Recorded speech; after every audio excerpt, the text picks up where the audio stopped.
আসুন বর্দি, আসুন। ও মা নন্দু, তুমি নিজেই চলে এসেছো? হ্যাঁ বড় বৌদি, বৌরানী নিজে আমাকে নেমন্তন্ন করে পাঠিয়েছে। সেখানে আমি কি না এসে থাকতে পারি? ও বুঝেছি, এটাও তার মানে কনকের কাজ।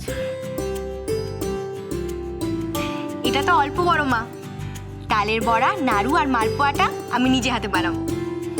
দেখেছো কাণ্ড, যাও বা ভেবেছিলাম দু একটা জিনিস বাদ দেবো, এই মেয়ে তো সব নিজের ঘাড়ে নিয়ে বসে আছে। বড় মা, তালের সময় যদি তালের বড়া না হয় তাহলে গোপালে চলবে?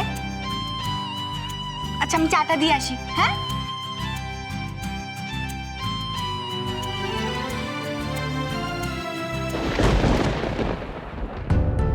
কেমন যেন পোড়া পোড়া গন্ধ পাচ্ছি কিনে। হ্যাঁ আমিও পাচ্ছি। সে কি, কি হলো?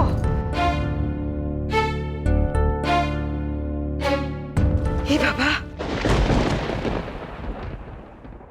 পায়েসটা তো পুড়ে গেল।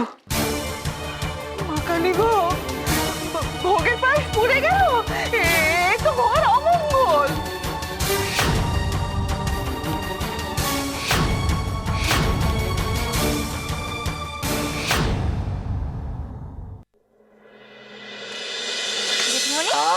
এই না হলো বৌরানী, একদম ঠিক সময় চা হাজির। হ্যাঁ, যা বলেছিস, মনটা চা চা করছিল আর চা হাজির।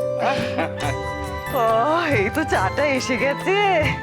উফ, হঠাৎ করে যা মাথা ধরে গেছিল না, আর আমি চুপ করে থাকতে পারিনি গো।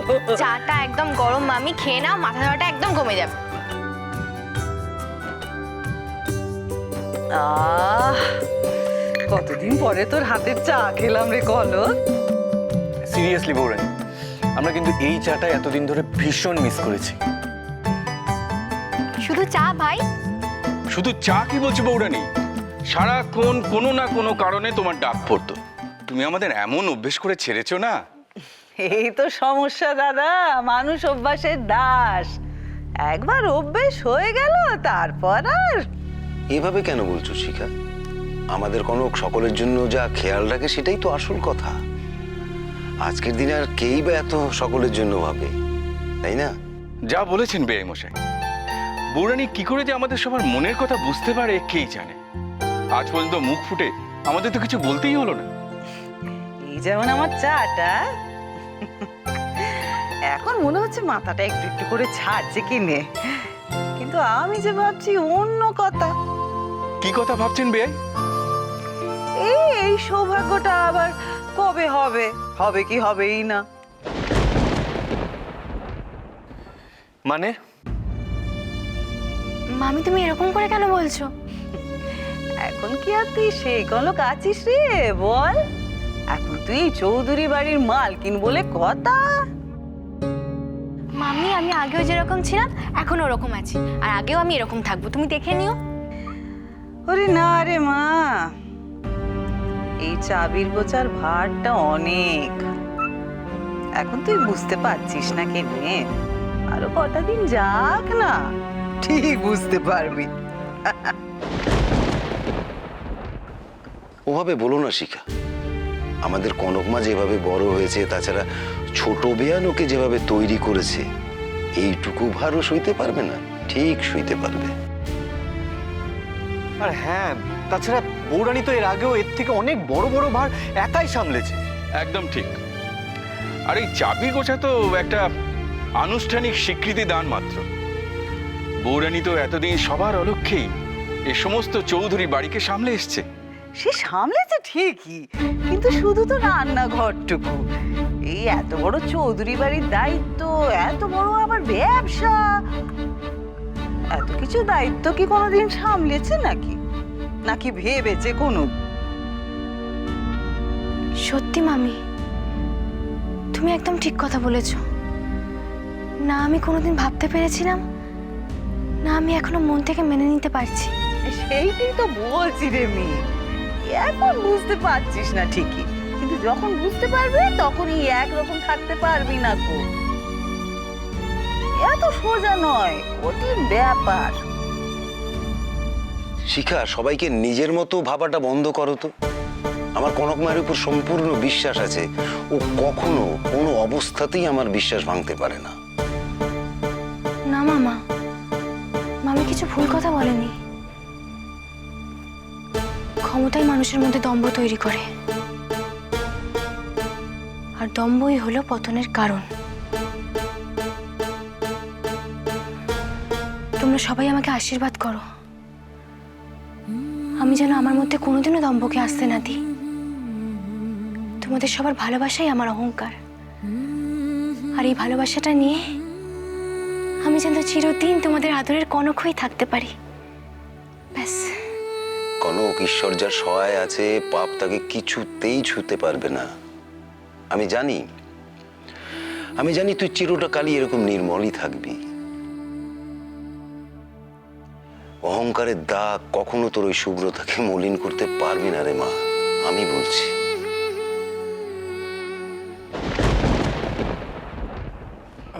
আচ্ছা, এই আমরা সবাই এখানে, দাদা ভাই এলো না তো? ওর শরীর টরীর খারাপ হলো না তো বৌরানী? জেঠুমনি, তোমরা চা খাও, আমি দেখছি।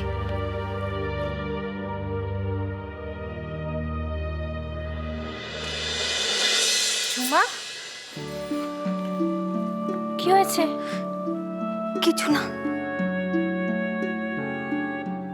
মন খারাপ? কিন্তু কেন মন খারাপ করছো ঝুমা? মা তোমাকে মেয়ে বলেছে। এই বাড়ি, আমরা সবাই সবাই তোমার আপনজন। আমাদের কাছে তুমি আর অলি একদম এক। পুরানি না, একদম না। আর মন খারাপ একদম করবে না। দেখো ওরা কি সুন্দর গল্প করছে, তুমি ওদের সাথে কি গল্প করো। আমি চাটা করে উপরে দিয়ে আসছি। হ্যাঁ,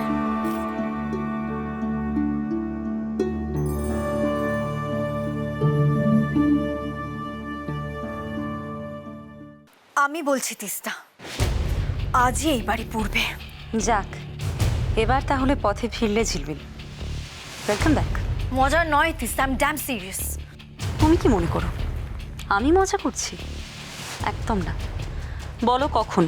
আজকে রাতে যখন সবাই পুজো নিয়ে মেতে থাকবে, ঠিক তখন।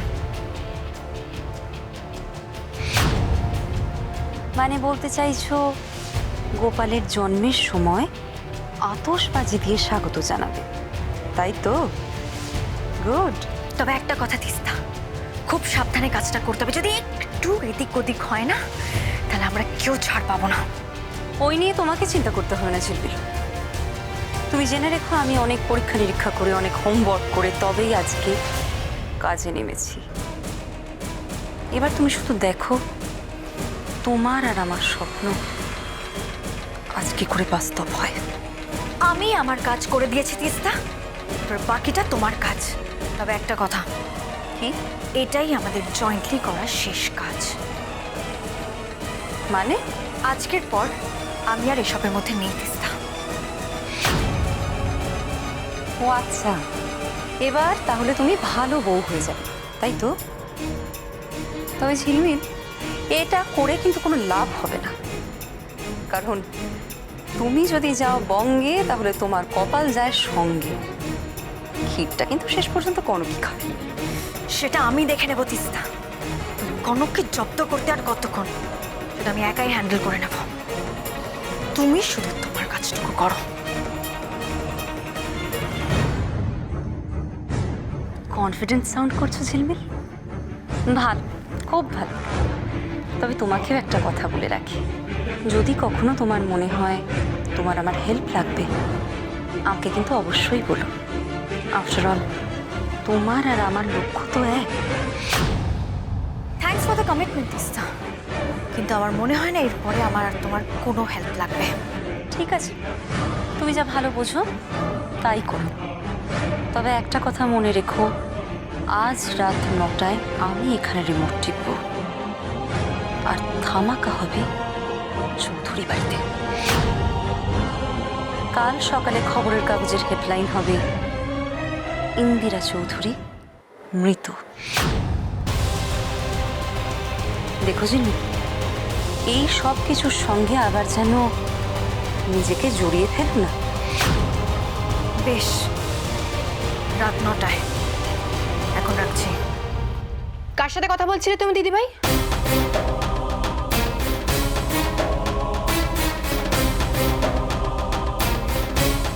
রাত 9টায় কি হবে?